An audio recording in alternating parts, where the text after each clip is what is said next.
नमस्कार, जय हिंद, जय भारत। भारतीय अवाम ताकत दल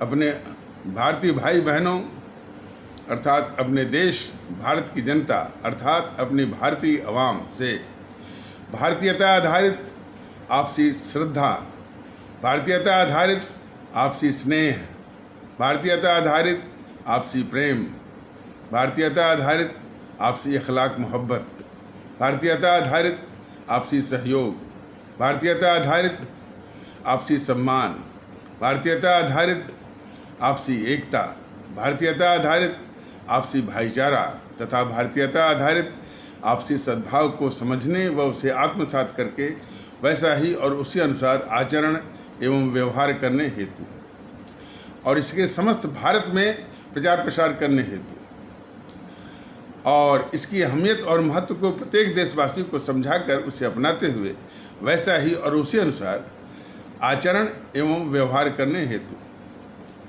और प्रत्येक देशवासी को अपना ही भारतीय भाई बहन मानकर समझकर अपनाकर उनके साथ वैसा ही और उसी अनुसार आचरण एवं व्यवहार करने हेतु सतत सदैव और हमेशा अदब के साथ आदर के साथ अर्ज करता है, विनती करता है। सुनने में आया है कि माननीय दिल्ली उच्च न्यायालय ने समान आचार संहिता यानी यूनिफॉर्म सिविल कोड की पैरवी की है और उन्होंने शायद ये केंद्र सरकार से उम्मीद की है कि इस दिशा में कुछ कदम उठाएं और ये कापी भी उसको हालांकि वो केस जो है केंद्र सरकार से मुतल्लिक नहीं था, उससे संबंधित नहीं था कि केस कुछ और था, लेकिन उसकी कापी भी केंद्र सरकार को दी है। और कल ये टीवी चैनलों पर तमाम खास करके जी न्यूज़ वगैरह पर काफ़ी वो हल्ला हो रहा था और ये बीजेपी के लोग काफ़ी जो वो हल्ला वल्ला कर रहे थे। जी न्यूज़ वाला जो सुधीर चौधरी है जो कि डेली न्यूज़ एनालिसिस चलाता है रात के 9 बजे, वो कह रहा था कि इसके पहले भी सर्वोच्च न्यायालय या माननीय उच्च न्यायालय माननीय सर्वोच्च न्यायालय ने किसी न किसी मौके पर कहा है। देखिए, यूनिफॉर्म सिविल कोड, हालांकि उसको मालूम भी नहीं है, जब जो वो सुधीर चौधरी जो न्यूज़ वाला डेली न्यूज़ एनालिसिस वाला बता रहा था, बस यही कह रहा था कि यूनिफॉर्म सिविल कोड भारत के संविधान में बाध्यता नहीं है, उसको पूरा बड़े संविधान का मतलब उसको मालूम नहीं है। शुरुआती तौर पर हमारे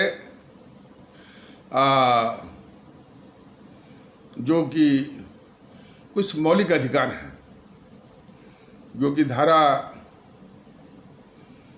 शायद 12 से शुरू होते हैं और 35 तक जाते हैं। अब मैंने एग्जैक्ट 12 या 14 जो भी है, और 36 से लेकर के 51 तक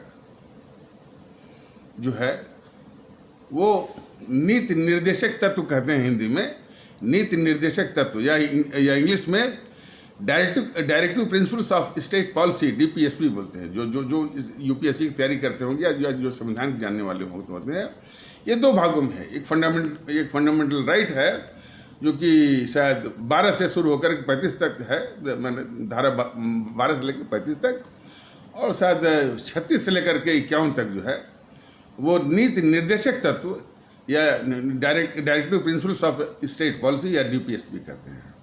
तो फंडामेंटल राइट जो है, मौलिक अधिकार जो है, वो इन्फोर्सेबल हैं। यदि सरकार नहीं मानती है तो कोर्ट जो उसको इन्फोर्स कराने के लिए मजबूर करेगी माने सरकार को। लेकिन जो नीति निर्देशक तत्व हैं वो सरकार पर एक नैतिक जिम्मेदारी है कि जब भी उसको मौका मिले तो उस पर पॉलिसी बना सकती है, लेकिन वो कोर्ट में इन्फोर्सेबल नहीं है। कोर्ट के द्वारा सरकार को आप मजबूर नहीं कर सकते। ये फ़र्क है दोनों में, मौलिक अधिकार में और नीति निर्देशक तत्व में, या अंग्रेजी में कहा जाएगा फंडामेंटल राइट और directive principles of state policy या डीपीएसपी में ये फ़र्क है। तो ये धारा 44 जो कि 36 से लेकर 51 के बीच में 44 पड़ता है, उसी में ये है कि जब भी इसको मौका मिले मैंने सरकार को, ये स्टेट को, तो उस पर जो है वो समान आचार संहिता वो लगा सकती है। वो जी न्यूज़ वाला सुधीर चौधरी जो है एक तारीख बता रहा था जब हमारा संविधान बन रहा था तो इन लोगों ने विरोध किया था। क्या किया था? अरे भाई, विरोध क्या हुआ था? यदि वो सामान्य आचार संहिता की बात और कई देशों का हवाला दे रहा था कि कुछ इस्लामिक स्टेट को छोड़ करके बाकी में समान आचार संहिता है, पता नहीं क्या क्या है। खैर, इस देश को जब जरूरत पड़ेगी तो किसी से मैंने वो अच्छी बात लेने में कोई गुरेज नहीं है, लेकिन मैंने दूसरे देश की बात को मानने के लिए बाध्य नहीं है। तो दूसरे देश का कुछ कहना होना वो उतना वो प्रासंगिक नहीं है, तो उन बातों में पढ़ना नहीं है। हमारे देश की जो आवश्यकता होगी, जो हमारे लोगों की आवश्यकता होगी, उसके अनुसार जो है यदि किसी देश से सीख लेना होगी तो लेंगे, और या नहीं आवश्यकता होगी तो नहीं लेंगे।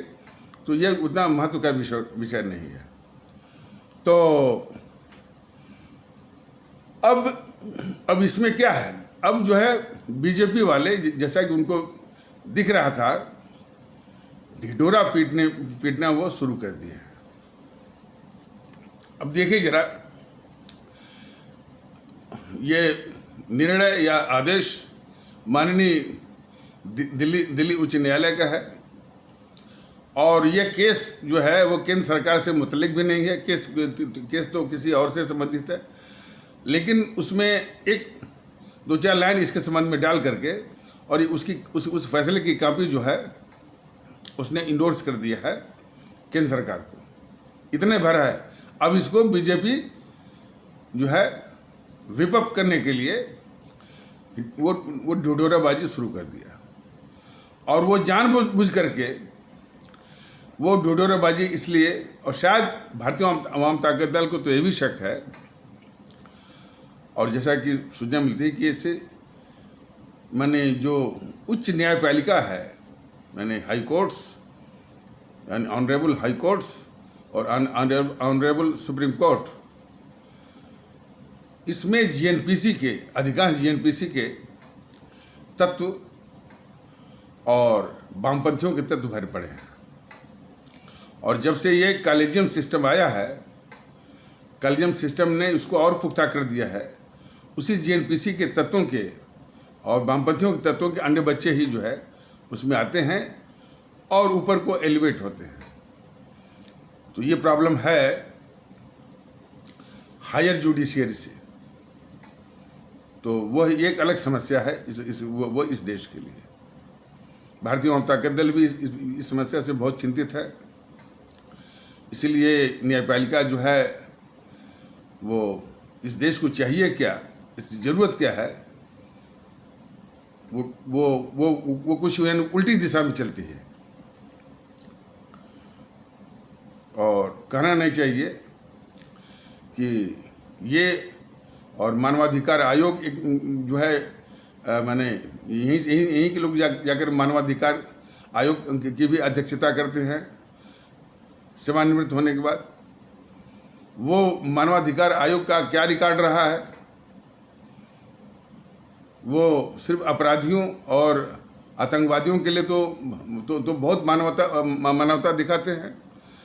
हमारे कितने सुरक्षा बल मारे जाते हैं, किस तरह से वो अपमानित होते हैं, और हमारे पुलिस बल के भी वो भी तमाम कष्टों के दौर से गुजरते हैं, वो भी मारे जाते हैं। ये कभी नहीं देखा जाता कि मानवाधिकार उनके लिए भी है।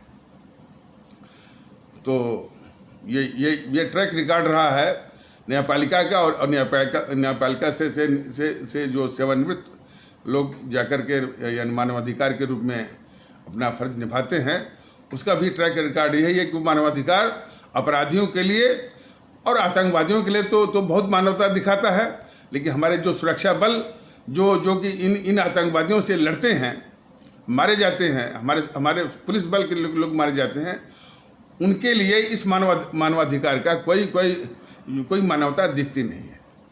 ये भी एक कटु सत्य है। तो और भी समस्या हैं, लेकिन सिर्फ इसी से एक धारणा वो बनाने से माने नाइंसाफ़ी होगी अपने देश के साथ और न्यायपालिका के साथ। इसमें जो है जेएनपीसी ने अपने तत्व वो भरे पड़े, माने ठूसा हुआ, जो 60-70 सालों तक शासन में रही, तो अपने तत्व और वामपंथियों के तत्व इसमें भरे पड़े हैं। और जब से ये 1993 से लेकर से जो फैसला आया सुप्रीम कोर्ट का पांच जजों का, 5 न्यायमूर्ति गण का, तब से वो कॉलेजियम सिस्टम आ गया। और कॉलेजियम सिस्टम के द्वारा, हालांकि कॉलेजियम सिस्टम को हटाने के लिए मोदी सरकार ने प्रयास किया था, और वो मैंने संसद से पारित भी हो गया था। संसद के दोनों सदनों से राष्ट्रपति के हस्ताक्षर भी हो गए थे, और करीब 20 विधान मंडलों से भी पारित हो गया था। लेकिन वो न्यायमूर्ति जस्टिस खेहर की अध्यक्षता में वो खंडपीठ वो उसको खारिज कर दिया। ये बहुत ही गलत किया उसने। खैर कोई बात नहीं है, वो इन बातों पर समय वो जाया नहीं करना है। तो कॉलेजियम सिस्टम जारी रखने के लिए जो है संसद के द्वारा संसद द्वारा पारित और 20 विधानसभाओं के द्वारा जो है वो अनुमोदित उस कानून को उसने यश कर वाली खंडपीठ ने उसको खारिज किया। और कॉलेजियम सिस्टम वो चलता रहा, अब अभी भी चल रहा है। तो उस कॉलेजियम सिस्टम से वही जो जेएनपीसी के ही जो तत्वों के अंडे बच्चे ही वो इस हायर जुडिशरी में, ये मतलब उच्च न्यायपालिका में आते हैं, और वही आगे को प्रमोट या एलिवेट भी होते हैं। तो ये समस्या उससे है। एज ए इंस्टीट्यूशन हमारे देश की माननीय उच्च न्यायालय गण और माननीय सर्वोच्च न्यायालय विश्व में अप्रतिम है, इम्पैरेलल है, यूनिक है, इसके बराबर कोई है नहीं। लेकिन तत्वों के कारण जो है बहुत समस्या है। तो खैर, तो उसमें जो है वो उसने जो है एक तो ये बहुत मुमकिन है, जो बात इस पर आई थी कि जेएनपीसी भी, चूँकि इसमें कोई मुद्दा उसको वो मिलता नहीं, मुद्दे का लगता है कि अकाल पड़ गया है, तो इट इज़ ए पॉसिबिलिटी कि इट माइट गो सम वे और द अदर, कि वो इस तरह का जो है एक ट्रिगर दे और नाम हो बीजेपी का, और यूनिफॉर्म सिविल कोड पर वो कुछ ऐसा कहे, और भारतीय जनता पार्टी को ड्रम अप करने का, व्हिप अप करने का एक, और जो है वो ढिढोरा पीटने का एक मौका उसको मिले। भारतीय आवाम ताकत दल का ये कहना है इसमें, मोदी सरकार से, बीजेपी वालों से भी और जेएनपीसी से भी,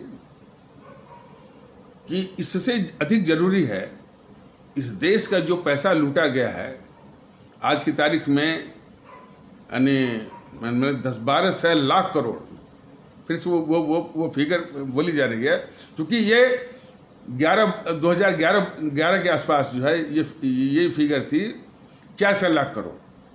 तो कम से कम तिगुना मान लीजिए, 11 से या 12 लाख करोड़ वो हमारे विदेशी बैंकों में जमा है।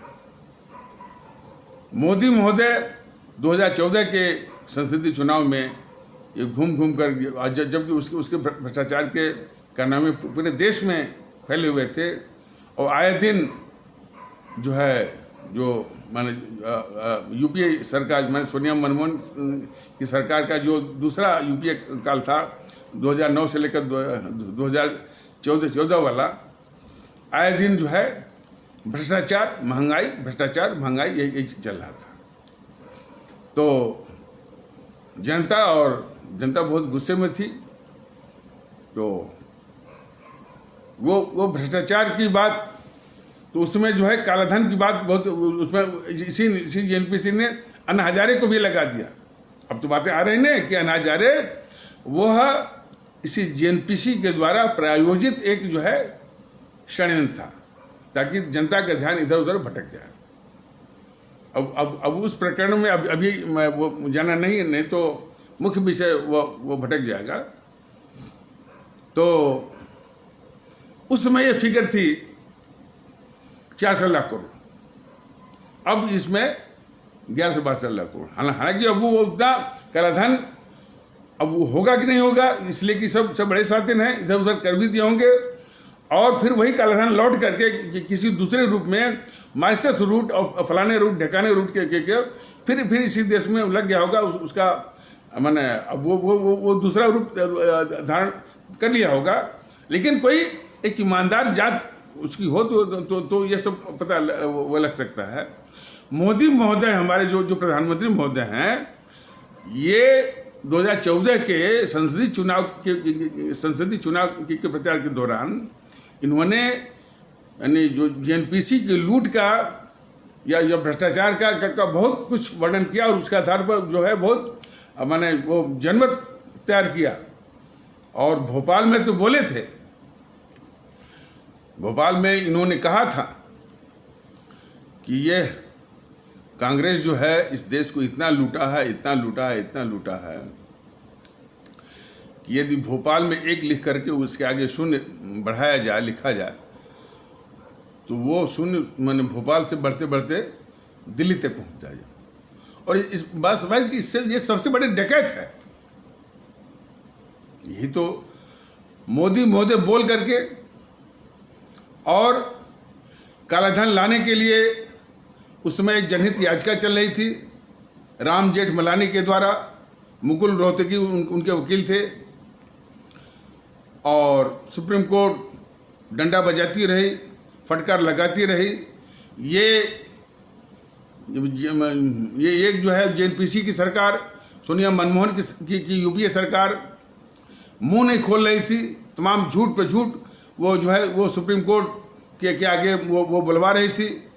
वो एक बहाना उसने लिया था कि एविडेंस ऑफ डबल टैक्सेशन, वो एग्रीमेंट से हम बंधे होने के कारण जो है वो कालाधन पर हम बोल नहीं सकते।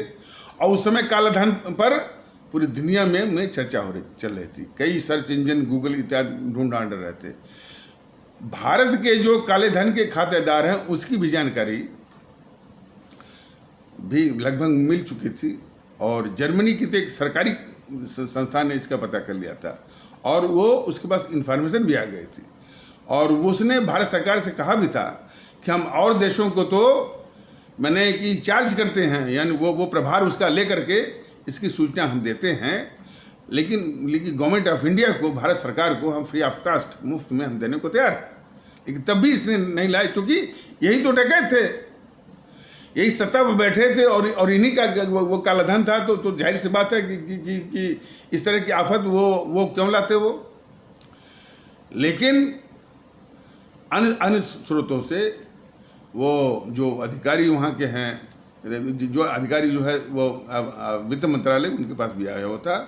हमको भी जो है, चूँकि मैं भी ज्वाइंट सेक्रेटरी था, और हमको भी मालूम हुआ। और हमारे एक मित्र थे इसमें वित्त मंत्रालय में, उन्होंने यही कहा कि सिंह साहब ये जानकारी तो है, लेकिन इस पर आप मुंह मत खोलिएगा, चूँकि हम लोग छोटे मोटे अधिकारी हैं, और ये सब बड़े बदला लेने वाले सब हैं, खास करके ये जेएनपीसी वाले, कांग्रेस वाले।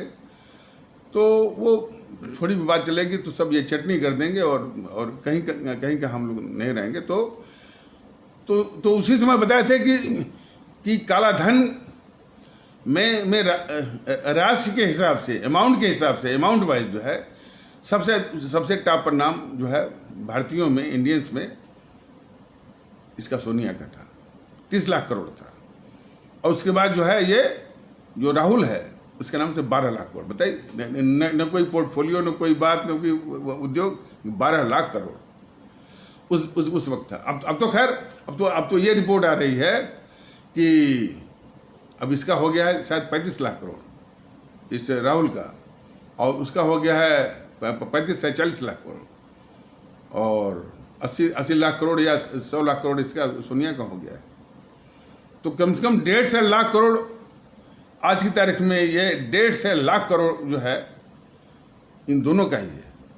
बाकी यदि सभी जीएनपीसी का जोड़ा जाए तो वो कम से कम 11-12 लाख करोड़ का जीएनपीसी का, और लोगों का भी है, कुछ उद्योगपति भी शामिल हैं, कुछ बीजेपी के भी हैं, ऐसी बात नहीं, थोड़े बहुत बीजेपी के भी हैं। तो वो काला धन हमारे पूरे माने भारतीयों का, इंडियंस का लगभग 12 लाख करोड़ है। तो उस जो सर्वोच्च न्यायालय में जो याचिका थी, जो कि राम जेठमलानी जी जो है अपने एक वकील किए थे मुकुल रोहतगी को, और ये उस दौरान जो है यूपी सरकार मैंने झूठ बोलते वो जो है आधिकारिक तौर पर, सरकारी तौर पर वो सूचना न लाई, न माननीय सर्वोच्च न्यायालय को बताया। तो सर्वोच्च न्यायालय मैंने हैरान होकर के उसने खुद एक मैंने ये कालाधन का पता कराने के लिए उसने एक स्पेशल इन्वेस्टिगेटिंग टीम SIT का गठन कर दिया, जो उसमें मैंने उसका चेयरमैन एक सेवानिवृत्त न्यायमूर्ति सर्वोच्च न्यायालय का, एक सह माने उसका अध्यक्ष, एक चेयरमैन, एक को चेयरमैन, वो भी सर्वोच्च न्यायालय के सेवानिवृत्त न्यायमूर्ति, और बाकी जो उस SIT के मेंबर के तौर पर जो वो director CBI, director EB, director आपका IB और CBDT के चेयरमैन, मैंने CBDT मतलब central board of direct taxes, और EB इंफॉर्मेशन ब्यूरो CBI, इसके डायरेक्टर को उसका मेंबर बना दिया था, ताकि वो सहायता करे और जो आवश्यक जानकारियां जो है उपलब्ध कराने में अपनी भूमिका निभाए। तो इसके लिए वो ये समिति गठन कर दिया। वो ये यूपीए की सरकार, जो सर्वोच्च न्यायालय ने जो है वो SIT गठन कर दिया, उसको लागू तक नहीं किया इसने। और एक बात इसमें अवश्य जोड़ना चाहेंगे, और कालाधन पर कोई मुंह न खोल पाए, उसी समय यही जो है वो वित्त मंत्री था प्रणब मुखर्जी, जो वो प्रणब मुखर्जी कोई मुंह न खोलने पाए, उसको राष्ट्रपति बनाने का एकमात्र कारण था। फटाफट उसको राष्ट्रपति वो बना दिया इन JNPC वालों ने। उसमें वामपंथियों ने भी सहायता किया, और ये बहुत ईमानदार बनती है ममता बनर्जी। उसने बंगाली के नाम पर जो है, हालांकि पहले बोलते थे APJ अब्दुल कलाम, ये दोनों साथ में निकले थे, मुलायम और ममता। तो मुलायम तो फिर इस बात भूमिगत हो गया, और फिर जो है 24 घंटे के बाद वो पलटी खाया, तो क्या कि नहीं, हम जो है जो कांग्रेस का कैंडिडेट है वो जो प्रणब मुखर्जी के पक्ष में बोल रहे हैं।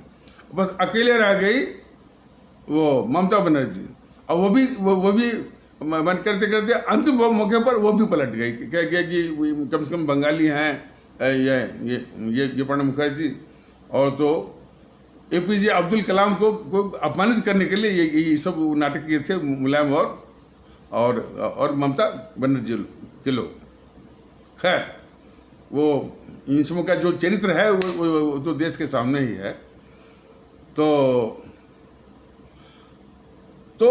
प्रणब मुखर्जी को JNPC वालों ने और ममता बनर्जी ने भी साथ दिया, वामपंथियों ने जो साथ दिया, सिर्फ इसीलिए कि वो कालाधन पर यानी मुंह नहीं खोल सकें। और सर्वोच्च न्यायालय के आदेश के बावजूद कि सर्वोच्च न्यायालय ने SIT का गठन कर दिया, तब भी मैंने सोनिया मनमोहन की यूपी सरकार ने उसको लागू नहीं किया। अब जब सरकार का परिवर्तन हुआ, मोदी महोदय आए, प्रधानमंत्री बने, जिस दिन उन्होंने प्रधानमंत्री का पदासीन हुए या कार्यभार संभाला, ठीक उसी दिन जो है उन्होंने उसको लागू कर दिया। और वो कोई MB शाह करके थे, उसके अध्यक्ष बने, अरिजीत पसायत उसके सह अध्यक्ष बने, और इसे करके। लेकिन वो वो SIT कालाधन के लिए जो माने वो मोदी महोदय ने उसको लागू करके, सर्वोच्च न्यायालय के उस आदेश को लागू करके तमगा लूट लिया। वो काला धन लाने के लिए क्या किया, देश पूरा आज भी अंधेरे में है। काला धन पर जो है, और आज भी ये सवाल पूरा खड़ा है कि इस जो सबसे बड़े डकैत GNPC है, गांधी नेहरू परिवार चंडाल चौकड़ी काकस, जिसने 180 लाख करोड़ का इसमें जो वो काला धन बनता है आज की तारीख में, तमाम यहाँ के पेपर तो पूरे गुलाम है, यहाँ का मीडिया पूरा गुलाम है GNPC का। तो वो तो कुछ कहता नहीं, लेकिन विदेशी मीडिया जो है कुछ बोलता रहता है। तो मोदी महोदय और BJP वाले पहले जो 2014 में वादा किए थे कि हम काला धन लाएंगे, और वो इस देश का पैसा है, वो पैसा BJP का नहीं है, मोदी जी का पैसा नहीं है, ये हमारे भारतीय भाई बहनों का पैसा है, इस मुल्क का पैसा है, जो कि लूट करके तो एक कम से कम GNPC के ही नाम से 180 लाख करोड़ 180 लाख करोड़ पहले लाए, और तब बात करें यूनिफॉर्म सिविल कोड का। दूसरा, ये चुनाव आयोग की देखरेख में ये सारी पार्टियां जातिवाद के नाम पर, संप्रदायवाद के नाम पर, भाषावाद के नाम पर और प्रांतवाद के नाम पर छाती तान करके जो है ये जो है यानी इस भारतीय समाज में आग लगाती हैं, भारत राष्ट्र की भारतीय समाज की नींव खोदती हैं, भारत राष्ट्र की नींव खोदती हैं और सत्ता हथियाती हैं। और ये चुनाव आयोग के नाक के नीचे हो रहा है। तो ये जनता भी देखती है, और इसी को हमारे शहीद आजम भगत सिंह ने भी बोला था, ये काले अंग्रेज हैं, इस भारतीय समाज को तोड़ने वाले, और वही सत्ता हथिया रहे हैं चुनाव आयोग की अध्यक्षता में, संरक्षण में। तो चुनाव आयोग भी इस चीज को, चुनाव आयोग से भी भारतीय जनता दल का ये निवेदन है, उसे विनती है कि आपके माने वातावरण में, आपके संरक्षण में ये सब जो है कारगुजारियां हो रही हैं, कि ये अपने समाज को तोड़ने वाली शक्तियां जिनको कि अपने मान्यता दी है राजनीतिक पार्टी के रूप में, वो इस समाज को तोड़ करके जातियों के आधार पर, संप्रदाय के आधार पर, और चुनाव आयोग में जितने लोग बैठे हैं, अधिकारी हैं, चुनाव आयुक्त हैं या मुख्य चुनाव आयुक्त हैं, समझे कि देश से बड़ा कुछ भी नहीं है। लेकिन ये देश को भारतीय समाज को तोड़ने वाली शक्तियां हैं। ये मोदी महोदय को देख लीजिए, जो इन्होंने अपने जो इन्होंने अपने मंत्रिमंडल में फेरबदल किया है, इतना बड़ा रद्दोबदल किया है, रिशफल किया है या पूरा बदल दिया है, सिर्फ जाति गणित लगाया है चुनाव जीतने वाली। यदि चुनाव आयोग में दम है तो पूछें इनसे। ये सब काम जो है वो महत्व के हैं। यूनिफॉर्म सिविल कोड यदि 70 साल तक लागू नहीं किया तो अभी उसको वो रोक दीजिए। पहले जो है काला धन लाइए आप, चुनाव आयोग जो है ऐसे मोदी महोदय और BJP वाले पहले जो है वो काला धन लाए, लेकिन दुख इस बात का है कि अब वो इस पर बात करना भी बंद कर दिए हैं। उन समूह की गिगी बंद हो गई है BJP वालों की और जो मोदी महोदय। लेकिन ये मत भूलें BJP वाले मोदी महोदय कि वो पैसा इस देश का है। जो डकैत GNPC ने लूट करके वहाँ जो जमा किया है, इसीलिए तो ऐश करता है। राहुल जो है भारत में मुश्किल से तीन ही 4 महीने रहता है, बाकी वो गुलशहरे उड़ाता है इन्हीं काला धन के बूते। और देश और इस मोदी महोदय के संरक्षण में देश के अंदर भी इस GNPC के सभी धंधे चल रहे हैं, सभी व्यापारिक धंधे चलते हैं, फार्म हाउसेज चलते हैं, NGO चलते हैं, जो जो जमीन जो वो हड़पी है इन सब ने, प्रियंका ने और उसके दामाद सोनिया के दामाद रॉबर्ट वाड्रा ने, राहुल ने किसानों की जो जमीन हड़पी है वो जमीन तो वापस हुई नहीं। अब उस जमीन में सुनने में आ रहा है कि राजस्थान में मोदी महोदय के संरक्षण में वो निवेश हो रहा। तो पहले वो काम करें, वो ये जो पैसा देश का है, जो जो जो जो काला धन ये लूट कर विदेशी बैंकों में जमा किया गया है, मोदी महोदय जान लीजिए, बीजेपी वाले जान ले, वो पैसा वो आपका नहीं है, मोदी का पैसा, वो पैसा देश का है, हमारे हमारे हमारे आदरणीय भारतीय भाई बहनों का, हमारे आदरणीय भारतीय अवाम का है। और अब आपने उसका वादा किया था और आप भूल गए। तो पहले वो काम करिए। और चुनाव आयोग जो है इस तरह की सारी पार्टियों को, जिसमें बीजेपी भी शामिल है, जो कि समाज में विघटन, ध्रुवीकरण बांट करके, जेएनपीसी भी उसे भी और अधिक खतरनाक है, वामपंथी और खतरनाक हैं, टीएमसी, सपा वाले, बसपा वाले, आरजेडी, जेडीयू, शिवसेना, टीडीपी, डीएमके, अकाली दल, भारतीय समाज को बांट करके, विभक्त करके जो बुराई है इस रूप में, उसी पर जो है उसको उसी बुराई को और चौड़ा करके और खराब करके ये ऐसा कर रहे हैं। अब उन्हीं के देखा देखी अब फर्दर वो फ्रेगमेंटेशन जो है, ये ओम प्रकाश राजभर, अनुप्रिया पटेल, संजय निषाद अब ये खड़े हो गए हैं। हालांकि इस तरह का विखंडन ये मायावती ने शुरू किया था। जब मायावती मुख्यमंत्री थे तो आज खट्टिक समाज, आज ये पासी समाज, आज जो है वो कोयरी समाज, आज जो है नाई समाज, उसका सम्मेलन वो करवाती थी। तो ये समाज को टुकड़े टुकड़े जो करने वाले समाज के दुश्मन हैं, इस देश के दुश्मन हैं। तो भारतीय जनता दल तो ये चाहता है कि हमारा आदरणीय जो है वो चुनाव आयोग जो है सबकी समीक्षा करके सबकी मान्यता रद्द करे। और एक मुश्त, और यदि ये मान्यता रद्द नहीं करते हैं तो हमारी जो है पूरी भारतीय आवाम से वो दरख्वास्त है कि भारतीयता के माहौल में आप लोग एक होइए और एक होकर के उस मतपेटी पर इस सारी बातों का जवाब दीजिए, इनको नष्ट में नाबूद करिए। और फिर चुनाव आयोग को भी मजबूर करिए और वो खुद उसको आईना दिखाना है कि जो कि यदि हमारी आवाम जागृत हो, भारतीयता के आधार पर जागृत हो।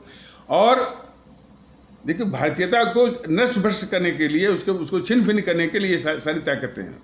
भारतीय जनता दल का नहीं, क्योंकि सभी लोग भारतीय हैं, भारतीयता के माहौल में और जो है भारतीय नागरिक के रूप में सब लोग जो है और अपने भारतीय वजूद के साथ एकता के सूत्र में बंधे।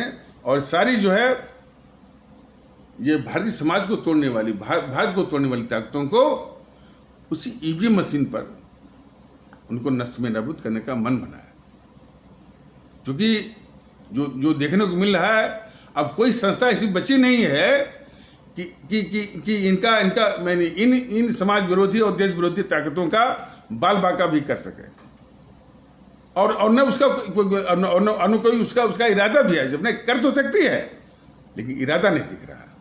न तो चुनाव आयोग का इरादा दिखता है, न तो माननीय जितने भी उच्च न्यायालय गण हैं उनका इरादा दिखता है, न तो सर्वोच्च न्यायालय का भी दिखता है। तो इसलिए अब ये, चूंकि भुक्तभोगी जो है हमारी आम जनता होती है, भुक्तभोगी हमारे आदरणीय जो है ये भारतीय भाई बहन होते हैं। और खासकर भुक्तभोगी हमारे भारतीय भाई बहनों का वो तबका जो कि उपेक्षित अपने को महसूस करता है, अपने को अलग थलग वो महसूस करता है, जिसके मसीहा बन जाते हैं वो संजय निषाद जैसे लोग, ओम प्रकाश राजभर जैसे लोग, अनुप्रिया पटेल जैसे लोग। जो कि अपने को अलग थलग और उपेक्षित। लेकिन भारतीय जनता दल कहता है कि नहीं, आपकी इज्जत, आपकी हैसियत भारतीय नागरिक के रूप में है और सबके बराबर है, सबके समान है। ये महसूस करना शुरू करिए और भारतीय एकता के और भारतीय एकता के सूत्र में बंधने के लिए आगे आइए सबके साथ। और जो स्थानीय मसीहा बने हैं और ये भी सुनने में आया है कि ये मैंने उपजातियों के आधार पर जो टुकड़े बांट करके ओम प्रकाश राजभर जैसे लोग हैं, ये जब इनको माने जब सत्ता उत्ता मिलती है या एमपी वगैरह बन जाते हैं तो अपने परिवार के ही लोगों को किसी को एमएलए बनवा देंगे, किसी को भी बनवा देंगे। ये जिनके नाम पर वोट लेते हैं उनका कुछ नहीं करते। ये भी है। मायावती ने क्या किया? सिर्फ अपने लोगों और करोड़ों का और अरबों का लूटपाट किया इसने, और सिर्फ अपने लोगों को। और जिनके नाम पर ये मायावती ने वो राजनीति चलाती है, और वो हमारे आदरणीय भारतीय भाई बहन जो कि सम्मान के जो कि उनकी इच्छा सम्मान की है कि हमको अलग थलग न माना जाए, हमको सम्मान दिया जाए, हमको प्रेम से जैसे व्यवहार किया जाए, वो मायावती खुद उनको सम्मान देने के लिए तैयार नहीं है। चुने हुए विधायकों के साथ, चुने हुए मैंने सांसदों के साथ किस तरह से वो सामने बिठाती है, उसका नमूना आप लोग देख लीजिए। तो वही हाल जो है ओम प्रकाश राजभर का भी है, वही हाल जो है अनुप्रिया पटेल का भी है, वही जो है संजय निषाद जैसे लोगों का क्या है कि जिनके नाम पर वो जो है वो विखंडित राजनीति करते हैं, हमारे उन भारतीय भाई बहनों के साथ भी वो इंसाफ करने के लिए मानसिक रूप से तैयार नहीं होते हैं, बल्कि उनका शोषण करते हैं। इसलिए उस सबका निदान है कि हमारे वो सभी जो भारतीय भाई बहन जो अपने को जो कि कुछ ऐसी ताकतें हैं, संभ्रांतवादी ताकतें या कट्टरवादी जो और ये सामंतशाही ताकतें जो कि उनको अलग थलग रखती हैं और सम्मानजनक शब्दों से और सम्मानजनक व्यवहार से उनके साथ पेश आने में के लिए वो मानसिक रूप से तैयार नहीं हैं, तो उनको जवाब देने के लिए वो आगे आए। और भारतीयता ही एक ऐसा अस्त्र है, भारतीयता ही एक ऐसी ताकत है कि इन सारी बुराइयों का अंत कर सकती है, इसके अलावा कुछ नहीं। ये जो विखंडित राजनीति करते हैं ओम प्रकाश राजभर, अनुप्रिया पटेल और संजय निषाद और मायावती जैसे, इनका भी इलाज और भी जो जातीयता के आधार पर जो समीकरण बनाते हैं, सपा वाले, बसपा वाले, आरजेडी वाले, टीएमसी वाले, जेडीयू वाले, जेडीएस वाले, अकाली वाले, शिवसेना वाले, टीडीपी वाले, एनसीपी वाले या डीएमके वाले, वाम दल भी, ये सबका जवाब है भारतीय एकता। और वैसे भी चूंकि राष्ट्र के रूप में मजबूत होना है, तो हर एक देशवासी को उसकी पहचान, उसकी अस्मिता और उसका जो मतलब कि जो भी है भारत राष्ट्र के साथ होना चाहिए, इसलिए भारतीयता। तो अब ये सब कुछ जानते हुए भी चुनाव आयोग निःशुल्क है। इसके छत्र छाया में ये सारी पार्टियां छाती तान करके समाज विरोधी हरकतों के आधार पर अपना ये जो मैंने ये चुनावी और वो वोट बटोरने का, सत्ता हथियाने की साजिशें वो कर रहे हैं। तो इसलिए भारतीय जनता दल का कि पहले इस बुराई पर चुनाव आयोग वो काम करे। मोदी और बीजेपी वाले जो काला धन जो ला गया है वो लाएं पहले, जो कि ये यूनिफॉर्म सिविल कोड से ज़्यादा महत्वपूर्ण है। लेकिन यदि यूनिफॉर्म सिविल कोड लाया जाता है तो हमारे इस्लाम आस्था वाले भारतीय भाई बहनों से भारतीय जनता दल का ये विनती है कि इस पर भड़किए मत। इस पर जेएनपीसी और वाम दलों और कुछ कट्टरवादी जो तत्व होंगे, हो सकता है इस्लाम आस्था वाले भारतीय भाई बहनों में होंगे, उनके भड़कावे में मत आइए। सीए ने कुछ किया नहीं आपका, लेकिन पूरा जो है देश जो है अस्थिर हो गया, ध्रुवीकरण हो गया, ध्रुवीकरण का लाभ मिल गया इसको, बीजेपी को, और वही ध्रुवीकरण के लाभ के लिए ये फिर से जो है जेएनपीसी और इन दोनों ने मिलकर के फिर वही यूनिफॉर्म सिविल कोड की बात कही है। वैसे सच्चे अर्थों में यदि भारतीयता आप लागू कर दीजिए कि सब लोग भारतीय हैं, तो न तो कोई अल्पसंख्यक रहेगा, न तो कोई बहुसंख्यक रहेगा, सब लोग यूनिफॉर्म। बताइए, नहीं तो इन सब ने तो जो है वो एक अल्पसंख्यक है तो बहुसंख्यक है तो फिर तुष्टीकरण है तो सेकुलरिज्म है, ये सारे जो है समाज में विभेदकारी। और सेकुलरिज्म तो इसलिए है कि जितने भी बदमाश किस्म के हैं, माने जितने भी भ्रष्ट किस्म के हैं, उनका एक ढाल के रूप में सेकुलरिज्म का इस्तेमाल होता है। इसलिए बीजेपी वाले कुछ करते नहीं, बस क्या बोलते हैं, स्यूडो सेकुलरिज्म, छद्म। तो सेकुलरिज्म अपने आप में एक अभिशाप है।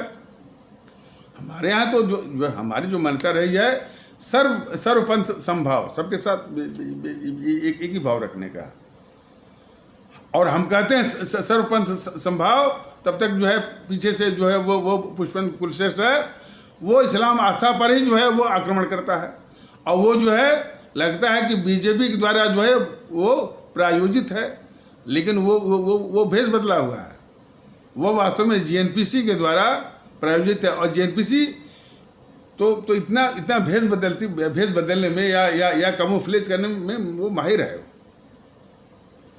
तो पुष्पेंद्र कुलश्रेष्ठ जैसे लोग, हमारी मान्यता है कि भाई सेकुलरिज्म तो ये छलने वाला है, वो उसको नहीं होना चाहिए, लेकिन सर्वपंथ संभाव के क्या अपनी परंपरा रही है, उस परंपरा को भी तोड़ रहा है ये पुष्पेंद्र कुलश्रेष्ठ गिरोह।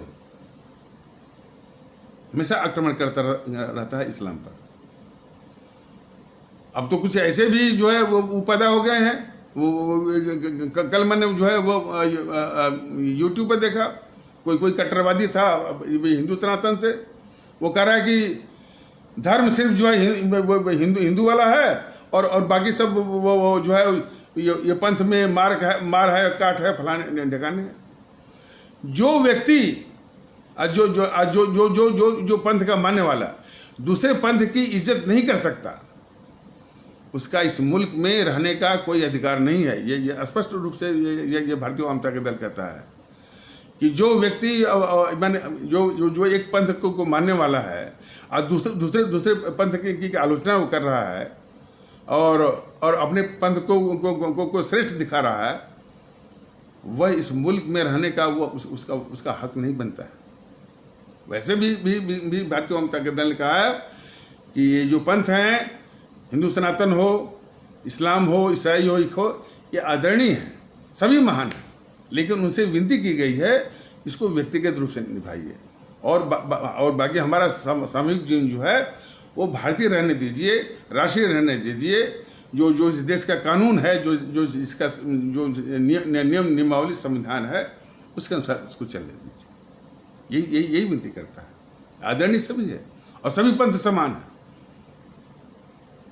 सभी पंथ समान है। लेकिन ये पुष्पेंद्र कुलश्रेष्ठ जो है हर अच्छी चीज का भाईचारा का मजाक उड़ाता है। कहता है कि भाईजान तो वो हो गए और हम जो है चारा बन गए। इस तरह से गंगा जमुनी तहजीब वो हमारी एकता का आधार है, उसका मजाक उड़ाता है। हमारी जो द्वाबी संस्कृति का उसका मजाक उड़ाता है। तो ऐसे लोगों को ये विशेष करके भारतीय वामता के दल हमारे हिंदू सनातन आस्था वाले भारतीय भाई बहनों से विनती है कि सर्वप्रथम पुष्पेंद्र कुलश्रेष्ठ जैसे लोगों को, वो हिंदू सनातन एक बहुत महान विचारधारा है, महान दर्शन है, संस्कृति है, मान्यता है, उसका प्रतिनिधि ये नहीं बन सकते। उसका प्रतिनिधि बनने की पात्रता इनमें नहीं है। तो इनके झांसे में हमारे हिंदू सनातन वाले भारतीय भाई बहन कदापि न आए। और इसकी बेवकूफ़ी भरी बातों पर हमारे इस्लाम आस्था वाले भारतीय भाई बहन भी न भड़के। वो झूठ बोलता है, वो मोहन भागवत, उसकी बातों पर भी न वो भड़के। रत्ती भर भी यानी कुछ भी नहीं होने वाला है। पुष्पेंद्र कुलश्रेष्ठ कुछ भी कह लें, रत्ती भर भी कुछ भी नहीं होने वाला है। ये सब भड़काने के लिए, नफरत फैलाने के लिए। तो ये बातें न करके फिर ये यूनिफॉर्म सिविल कोड लाए, कोई बात नहीं है, लेकिन हमारे इस्लाम आस्था वाले भारतीय भाई बहन जरा भी जो है इस कोई प्रतिक्रिया न व्यक्त करें, न कोई विरोध करें, और कम से कम जीएनपीसी वाम दलों इस तरह के उनके भड़काव में ना है। ये सावधानी बरतनी, इसलिए कि जहाँ भड़काव आया तो तुरंत जो है ये ध्रुवीकरण की साजिश करना शुरू कर देंगे बीजेपी वाले, और उसका तुरंत लाभ जो है फिर वो सत्ता में वापसी के लिए कर देंगे। ये खतरा है। यदि हमारे इस्लाम आस्था वाले भारतीय भाई बहनों के समाज यदि यूनिफॉर्म सिविल कोड के विरोध में यदि भड़क गया तो इनकी साजिश कामयाब होगी, ध्रुवीकरण इनका कामयाब होगा, सत्ता वापसी की इनकी साजिश सफल हो जाएगी। इसलिए कदापि जो है भड़कना नहीं है। वो यूनिफॉर्म सिविल कोड लाएं, जनसंख्या पर कानून लाएं, कुछ भी लाइए ना, लागू करिए। ये दोगलापंथी तो इनकी ओर से है। जनसंख्या के कानून की बात ये करता है, वो योगी करता है, और उनके मोदी कहते हैं कि भाई जनसंख्या तो हमारे लिए डेमोग्राफिक डिविडेंड है। तो आपस में तय कर ले कि जनसंख्या विस्फोट वो डेमोग्राफिक डिविडेंड है या अभिशाप है। भारतीय वामता के दल तो स्पष्ट कर रहा है भाई कि जनसंख्या विस्फोट इस देश के लिए, और जो है हमारे गरीब भारतीय भाई बहनों के लिए विशेष रूप से वो अभिशाप है, पूरे देश मुल्क के लिए अभिशाप है। और ये भारतीय वामता के दल तो इस पक्ष में वो उसको बनाने के है कि हम जो उसका आबादी का जो वृद्धि है उसको ऋणात्मक में ले जाएंगे। ऐसी सोच भी है, ऐसी पॉलिसी भी है, और ऐसी वो योजना है कि उसको ऋणात्मक वृद्धि दर ला करके फिर इसको 30-35 करोड़ पर लाने की इसकी योजना है। बीजेपी वालों का कुछ है? बीजेपी वालों का क्या सिर्फ जो है वो ढोल पीटना, ढिढोरेबाजी, वो संशय, दहशत। इसलिए भारतीय वामता दल इसलिए कह रहा है कि वो सर्वोच्च न्यायालय के फैसला आते ही जो है वो तस्लीम रहमानी है ना, वो SDPI का, अब वो शुरू हो गया। अरे ये बीजेपी वाले हमको हिंदू बनाना चाहते हैं। अरे भाई, किसी को हिंदू बना दे, किसी को मुसलमान बना दे, फर्क क्या पड़ता है? तस्लीम रहमानी साहब, फर्क क्या पड़ता है? भारतीय बनिए ना। हम ही को कोई मुस्लिम कह दे, कोई फर्क नहीं पड़ता, हम भारतीय हैं। लेकिन वो भड़काव शुरू हो गया। इसीलिए भारतीय वामता के दल बराबर विनती करता है कि हमारे जो है वो इस्लाम आस्था वाले भारतीय भाई जरा भी वो प्रतिक्रिया न, भड़काव में ना आए। अब भड़काव नहीं आएंगे तो बीजेपी वालों की जो साजिश है वो ध्रुवीकरण वाली, वो अपने आप फेल हो जाएगी। तो बीजेपी की जेएनपीसी की हर साजिश को फेल करना है। और वैसे तो यदि देश में भारतीयता ला दीजिए, सब लोग बराबर हो गए, न तो कोई अल्पसंख्यक रहा, न कोई जो है वो यानी बहुत संख्यक रहा। हाँ, संविधान की धारा 25 से लेकर 30 तक उसको भी निकाल देना है। झूठ मूठ का वो है, वो फर्क डालता है, वो निकाल दीजिए। धारा 25 से 30 तक निकाल दीजिए, और जो है और जो पंथ का जो निर्वहन है वो व्यक्तिगत कर दीजिए। किसी भी यूनिफॉर्म सिविल कोड की जरूरत है ही नहीं। और यदि जो भी रीति रिवाज कोई भी पंथ निर्वहन करता है, चाहे हिंदू सनातन का हो, इस्लाम का हो, यदि उसके रीति रिवाज के निर्वहन में मानवता के मूल्यों का हनन होता है, भारत के संविधान के द्वारा बना हुए किसी स्टैट्यूट का, किसी कानून का उल्लंघन होता है, कोर्ट को पूरा अधिकार है उसमें दखल लेकर के निर्देश देगी और कोर्ट के आदेश ही चलेगा। वो वहाँ पर जो है किसी का भी जो है पर्सनल लॉ नहीं वो चल सकता है।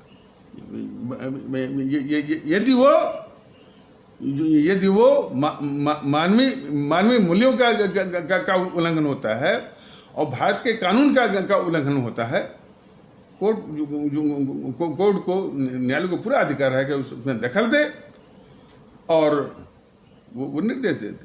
और यदि कुछ थोड़ा बहुत कुरीत है भी तो इससे जाएगी और फिर जो है जो समाज है उसमें जागृति आएगी। और ऐसी बात नहीं है, सब लोग जो है जो भी आने वाले हमारी पीढ़ी है जिस समय की है, वो कुरीत से, यदि कोई भी कुरीत है, वो अब इतना उसके बीच में मैं भारतीय जनता दल या मैं घुसूंगा नहीं, तो उसका भी वो है निवारण। लेकिन उस कुरीत के लिए पूरे समाज को, कुरीत कहाँ नहीं है, समाज को लपेटना ठीक नहीं ना है। तो कोई बात नहीं, ये यूनिफॉर्म सिविल कोड लाएं, कुछ भी लाएं, हमारे इस्लाम आस्था वाले भारतीय भाई बहनों से विशेष विनती है कि बिल्कुल न भड़कें और जेएनपीसी के अफवाह झूठ के शिकार बन करके, या जेएनपीसी या वाम दलों या सपा बसपा के जो है उसको भड़काव में आकर कोई भड़काऊ की बात न करें। ये जैसा करेंगे तो इसमें बीजेपी का ही मंसूबा कामयाब होगा। इस बात का ध्यान रखिए। तो इन्हीं आवश्यक शब्दों के साथ इस आवश्यक परिचर्चा को यहीं पर विराम दिया जाता है। तब तक के लिए नमस्कार, जय हिंद, जय भारत।